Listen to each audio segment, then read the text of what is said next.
Wow, sarap naman yan. Mabilis ang luto lang. Tara, samahan nyo. Okay! Atin ang hugasan ng bangus. Pati ang ating talbos. Himayin na yan. Oops, kumulo na ang ating kanin. Ating isapin ang ating mga talbos. Isabay sa pagkain-in ng sinain.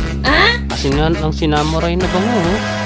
Lamas-lamasin ng kumalat ang asin. Gawa naman tayo ng sausawan. Hiwain ng kamatis ng ganito. At ng ganito. At ng ganito pa.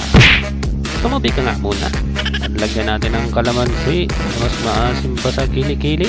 Pikain ng lumabas ang katas hanggang wala nang mailabas. Oh, yeah. Sibuyas na nagpapaiyak. Pero pag kinain mo yun naman ay masarap. Ihalo natin ng malakas na toyo ng jowa mo.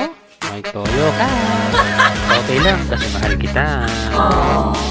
Uy, mukhang okay na. Igilit na natin at ilabi ang ating mga talbos. Sili nga pala, muntik ko na makalimutan. Di pwedeng mawala yan. Prito naman tayo. Bilisan natin parang ganito. Uy, ang bilis na. Isa. Dalawa. Tatlo. Siyempre, ang pisot na saging na masarap. O, diba? Ang bilis lang. Pero naka-slow yan. Wow! Tara, kain tayo. Mapaparami na naman ang kain ko nito. Ano ba yan?